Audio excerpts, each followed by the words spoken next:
എല്ലാവർക്കും നമസ്കാരം. ഇന്ന് വളരെ സിമ്പിൾ ആയിട്ടുള്ളൊരു കൂട്ടാനുകളാണ്. മത്തങ്ങയും കുമ്പളങ്ങയും കൂടെ ഓലനും നമ്മുടെ പറമ്പിലുണ്ടായ 2-3 തണ്ട് ചീര ഉണ്ടായിരുന്നു, അതുകൊണ്ട് ഒരു തോരനുമാണ്. അപ്പോൾ കുമ്പളങ്ങയും മത്തങ്ങയും പച്ചമുളകും ഇതാ നുറുക്കി വെച്ചിട്ടുണ്ട്. നാളികേരപ്പാല്, സൂപ്പർ ഓലൻ. ഇത്തിരി വെള്ളം കൂടെ ഒഴിക്കേണ്ടി വരും. ഇദ്ദേഹം വേവട്ടെ. കടുവറ, കടുക്,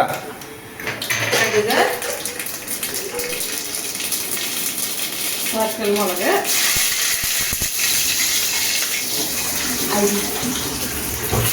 അരിയാ. അതെന്തിനാ? ഉള്ളിപ്പരിപ്പിന് പകരം ചീരയൊക്കെ ഉണ്ടാക്കുമ്പോ അരിയാണ് ഞാൻ ചേർക്കാം. അത് സൂപ്പറാ. ശരിക്കും കറിവേപ്പിലയുടെ ആവശ്യമില്ല, ഇലയല്ലേ. എന്നാലും എന്റെ ഒരു സമാധാനത്തിന് ചീര, കറിവേപ്പില ഓപ്ഷനിലാണ് കേട്ടോ. അപ്പൊ ഓലൻ വിത്ത് ചീര അങ്ങനെയാണോ? അതെ.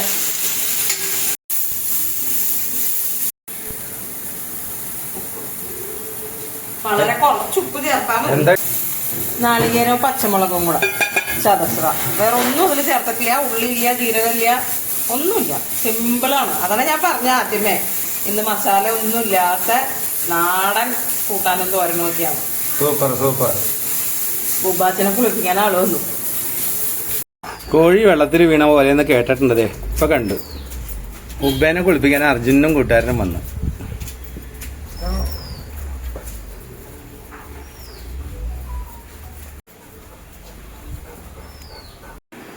ഭക്ഷണമൊക്കെ നല്ല പോലെ വരുന്നുണ്ട്.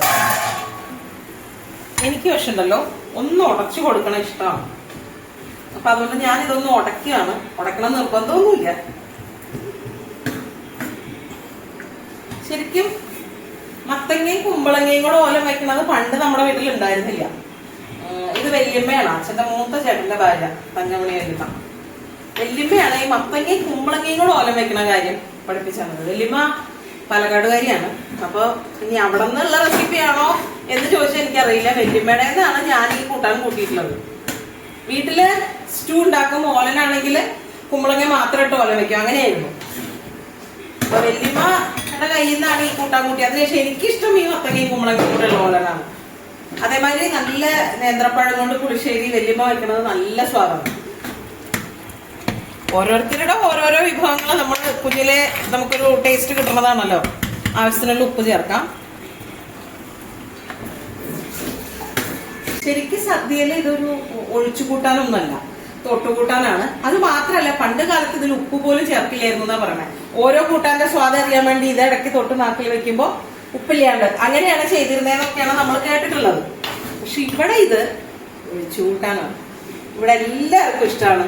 ഒരുപാട് എന്താ പറയാ, മസാലകളൊന്നും ഇല്ലാണ്ട് സിമ്പിളായിട്ട് ചെയ്യാവുന്ന ഒരു കൂട്ടാനാണ്.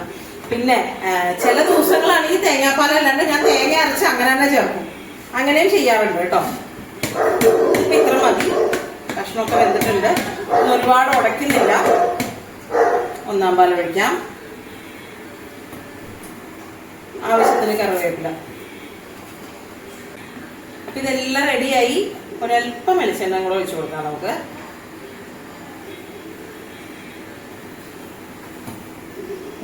റെഡി. അപ്പൊ ഇന്നത്തെ വിഭവങ്ങൾ ഇതാണ്. ബുബനെ കുളിപ്പിക്കാൻ വന്നിട്ടുണ്ട്. അപ്പൊ അവന്റെ ബഹളം അപ്പുറത്ത് നടക്കുന്നുണ്ട്. അതേമാതിരി പുത്രി ചെന്നൈ പോയിരിക്കുകയായിരുന്നു MA-യുടെ സർട്ടിഫിക്കറ്റിന്. അപ്പൊ അതുകൊണ്ട് അവരിപ്പോഴാണ് വന്നത്. അപ്പൊ അങ്ങനെ എല്ലാം കൂടെ തിരക്ക് നിൽക്കുന്ന ഒരു സമയമാണ്. അപ്പൊ നാളെ പുതിയ വീഡിയോയിൽ വീണ്ടും കാണാം. നമസ്തേ.